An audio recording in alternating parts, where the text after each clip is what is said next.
There's some things in Star Wars that just don't make sense. If you strike me down, I'll become more powerful than you could possibly imagine. I'll risk it. To set the scene, they had just rescued the Princess Leia, disabled the tractor beam, and were about to escape from the Death Star. Obi-Wan, our faithful Jedi Master, meets Darth Vader, his fallen apprentice. And instead of fighting, Obi-Wan simply lets himself be cut down. What? Confusing it is, no? But it's done to deliver one of the central messages of Star Wars, which is that true power doesn't come from laser swords or super weapons, grand armies or secret plans. True power isn't about control. True power is about the very stuff that binds all living beings to the next. A force, see what I did there, made up of the very stuff of life itself, that some might call God, or goddess, or love, a power that is calling towards freedom and liberation for all beings, where mutuality expands. The problem is when we say that, it sounds all hokey and religious, right? That true power is about love, not trusty and solid like a blaster by your side. Sir, the Imperials are closing in. What should we do? Let's just breathe and feel the interconnectivity of all life.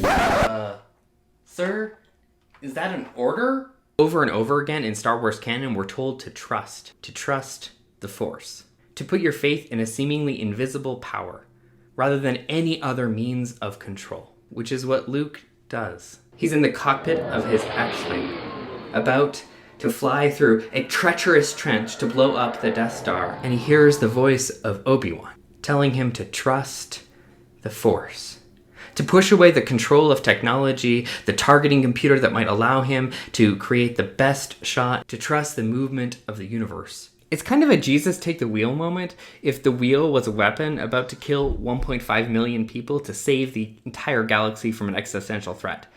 But that's another video. Now for the second message of Star Wars. Do you remember the moment? I mean, the moment you learned the truth of the secret at the heart of Star Wars?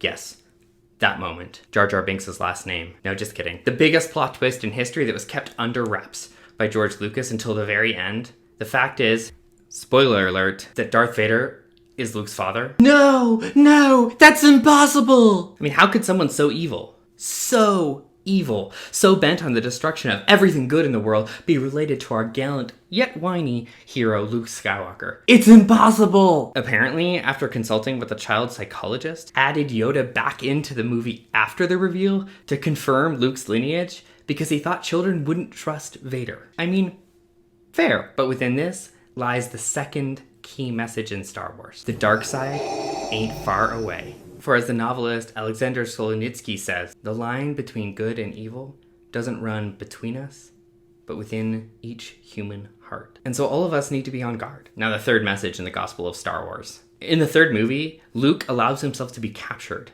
and taken to his father because he's convinced there's still good in him. He goes to the Death Star to save what he loves. When he gets into the throne room in front of the crinkly emperor, he suddenly is filled with a rage, a hatred, and he ends up fighting his father. It's only when he cuts off his father's hand, he sees the stump where the mechanical hand of Vader once was, and he feels his own mechanical hand. Realizing the dark side ain't far away, he trusts in the Force. He refuses to fight. He won't be seduced. He won't allow himself to win the battle just to become the evil that he was fighting to destroy. The battle rages around him in space and on the forest moon. The very fate of the galaxy hangs in the balance. And what does he do? Turns off his lightsaber. No longer going to fight his father, trusting the Force. And what does he get for it? He gets zapped by a bunch of lightning. And that may have been the end of the story, but it's not. Because remember, trust the Force? Because what turns the tide of the battle in Return of the Jedi is not any of the tactics, the secret campaign, or even the cutest little Ewoks. What turns the tide of the battle is, well, something squishier.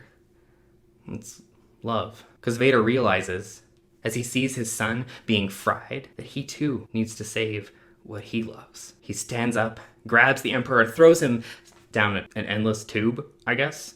There is no question that the Emperor needed to die. But at what cost and how?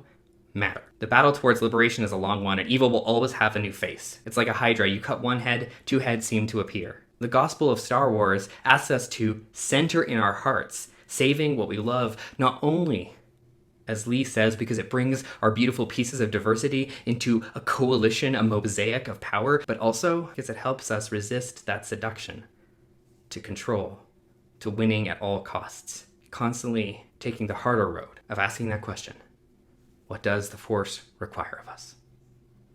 May the Force be with you.